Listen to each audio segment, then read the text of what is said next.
আমি কখন ভাবিনি যে আমার জীবন এমন এক জায়গায় এসে দাঁড়াবে যেখানে আমাকে আমার স্বামী সম্পর্কে এমন প্রশ্ন করতে হবে। আমাদের সম্পর্ক ছিল অনেকটা স্বাভাবিক, ভালোবাসা, শ্রদ্ধা এবং একে অপরের জন্য অগাধ আস্থা। কিন্তু হঠাৎ করেই কিছু অদ্ভুত ঘটনা ঘটে যেতে থাকে, যা আমাকে ভাবতে বাধ্য করে যে আমার স্বামী হয়তো কিছু লুকাচ্ছে। আমি কখনো এমন কোনো পরিস্থিতির সম্মুখীন হইনি যখন আমার স্বামী আমাকে সন্দেহ করতে বাধ্য করবে, যে সবসময় খুবই সৎ এবং খোলামেলা ছিল। কিন্তু কয়েকদিন আগে আমি লক্ষ্য করলাম, যখন আমি তার ফোনের স্ক্রিন দেখি, সে একটুখানি হাসে এবং দ্রুত ফোনটা অন্যদিকে ঘুরিয়ে রাখে। প্রথমে আমি মনে করেছিলাম হয়তো আমার ভুল ধারণা হচ্ছে, কিন্তু তার এই আচরণ আমার চোখ এড়ায়নি। কখনো কখনো আমি যখন তার পাশে বসে ফোনটা দেখি, তখন তার চোখের মধ্যে এক অদ্ভুত কিছু ছিল, যেন সে কিছু লুকাচ্ছে। আমি ভাবলাম হয়তো কিছুই না, কিন্তু ভিতরে ভিতরে এক ধরনের অস্থিরতা শুরু হলো। এমনকি যখন সে ফোনের স্ক্রিন আমার দিকে রেখে চলে যায়, তখন আমাকে মনে হয় কিছু একটা গোপন আছে। আমি যখন তাকে জিজ্ঞেস করি, তুমি কি কিছু ফোনে দেখছিলে, সে সাধারণত হাসি দিয়ে উত্তর দেয়, না, কিছুই দেখি নাই, তুমি ভেবো না। কিন্তু সেই হাসির মধ্যে এক ধরনের অস্বস্তি ছিল, যা আমি কোনোদিন আগে লক্ষ্য করিনি। আমি ভাবতাম এটা কেবল একটাই অদ্ভুত ঘটনা, হয়তো তার কিছু ব্যক্তিগত ব্যাপার আছে যা সে প্রকাশ করতে চাইছে না। কিন্তু কি এমন কিছু হতে পারে যা আমাকে জানানো উচিত? একদিন আমি ঠিক করলাম কিছুটা খোঁজ নেওয়া উচিত। আমি জানতাম এটা ঠিক হবে না, কিন্তু আমি কেবল জানতাম যে কিছু একটা ঠিক নেই।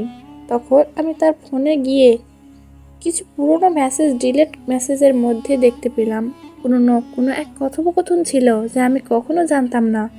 মেসেজগুলো ছিল খুবই পুরানো, হয়তো কয়েক বছর আগে পাঠানো।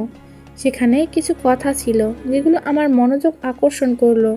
কিছু পোক্ত শব্দ, কিছু গভীর অনুভূতি এবং কিছু অপ্রকাশিত কথা যা আমাদের সম্পর্কের বাইরে অন্য কোনো ব্যক্তির জন্য লেখা হয়েছিল। তার মধ্যে এমন কিছু কথাও ছিল যা সে আমাকে কখনো বলেনি, যদিও তা আমার সাথে সম্পর্কিত ছিল। তুমি কি জানো, আমি কখনো তোমাকে সত্যি ভালোবাসতে পারবো না। এই মেসেজটি ছিল এমন, যা আমার মনকে আঘাত করেছিল। তা দেখে আমি অবাক হয়ে গেলাম। তার মধ্যে কোনো এক সময় সে এমন কিছু অনুভব করেছিল যা আমাকে কখনো বলেছিল না, অথবা এই মেসেজের মাধ্যমে সে কিছু খোলামেলা ভাবনা প্রকাশ করেছিল যা তার সঙ্গে সম্পর্কিত আরেকটি গোপন রহস্যের ইঙ্গিত ছিল। কিন্তু তা বুঝতে আমাকে আরো গভীরে খোঁজ নিতে হবে।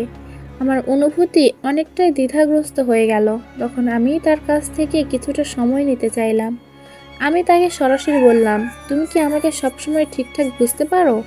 তার প্রতিক্রিয়া ছিল অবাক করার মতো। কিছু একটা থমকে গিয়ে বলেছিল, হ্যাঁ, আমি সবসময় তোমার পাশে আছি, তুমি জানো। কিন্তু তুমি কেন এমন প্রশ্ন করছো? তার মুখের ভাষা ছিল সোজা, কিন্তু আমি দেখতে পাচ্ছিলাম তার চোখের মধ্যে এক ধরনের সংখ্যা ছিল। সে যেন কিছু একটা লুকাচ্ছিল, কিছু অনুভূতি যা আমাকে বলার জন্য প্রস্তুত ছিল না। যখন সে বলেছিল, আমি সবসময় তোমার জন্যই আছি, তখন তার কণ্ঠে একটি অদ্ভুত আস্থা ছিল। কিন্তু তার এই কথাগুলোর সাথে তার কাজের মধ্যে একটা পার্থক্য ছিল। আমি কিছুই বুঝতে পারছিলাম না। সে কি সত্যি আমার জন্য ছিল, নাকি কিছু আরেকটা সম্পর্কের মধ্যে আটকে ছিল? সেই চিরস্থায়ী আস্থার মধ্যে কেন এমন কিছু অস্বস্তি ছিল? দিন যেতেই আমি আরও কিছু অদ্ভুত ঘটনার মুখোমুখি হতে লাগলাম। তার ফোনে প্রতি রাতে যখন সে শোয়ার আগে স্ক্রিনটা দেখে এবং সেটা আমার কাছ থেকে লুকানোর চেষ্টা করে, আমি বুঝতে পারি যে কিছু একটা সমস্যা হচ্ছে। তার ফোনের স্ক্রিন যখন আমি দেখতে চাই, তখন সে দ্রুত সেটি অন্যদিকে ফিরিয়ে নেয়। এটা কি তার নিজের অস্বস্তি, নাকি তার মধ্যে কিছু একটা ছিল যা সে জানাতে চাইছিল না? অবশেষে একদিন আমি সিদ্ধান্ত নিলাম সরাসরি তার কাছে প্রশ্ন করতে, আমাদের সম্পর্কের মধ্যে কি কোনো সমস্যা আছে? সে একটু ঝাঁকুনি না দিয়ে বলেছিল, না, কিছুই নেই। আমি জানি তুমি কখনো একা থাকতে চাও না, তাই আমি সবসময় তোমার পাশে আছি। আমি তখন আবার বললাম, তাহলে তুমি কেন তোমার ফোন আমাকে দেখতে দাও না? তার চেহারায় তখন কিছুটা অসংলগ্নতা ছিল। তার উত্তর ছিল, দেখো, এটা কিছু খুব ব্যক্তিগত ব্যাপার। আমি জানি তুমি ভাবছো আমি কিছু লুকাচ্ছি, কিন্তু বিশ্বাস করো, আমি তো শুধু তোমার জন্যই আছি। তার এই বক্তব্য শুনে আমি কিছুটা নিশ্চয়তা পেলাম, কিন্তু মনে সন্দেহগুলো রয়ে গেল।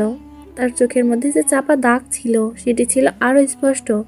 আমি জানতাম সে আমাকে ঠিক পুরোপুরি জানাচ্ছে না, তবে প্রশ্ন একটাই রয়ে যায়, সত্যিই কি সে আমার জন্য আছে? সে কি এমন কিছু গোপন করছে যা আমাকে জানানো উচিত ছিল? তার হাসি, তার অস্বস্তি, তার ফোনের স্ক্রিন দিয়ে এমন এক ধরনের বিরতিপূর্ণ আচরণ, সব কিছু আমাকে কিছু একটা সংকেত দিচ্ছিল। কিন্তু সত্যি কি সে আমার জন্য আছেই?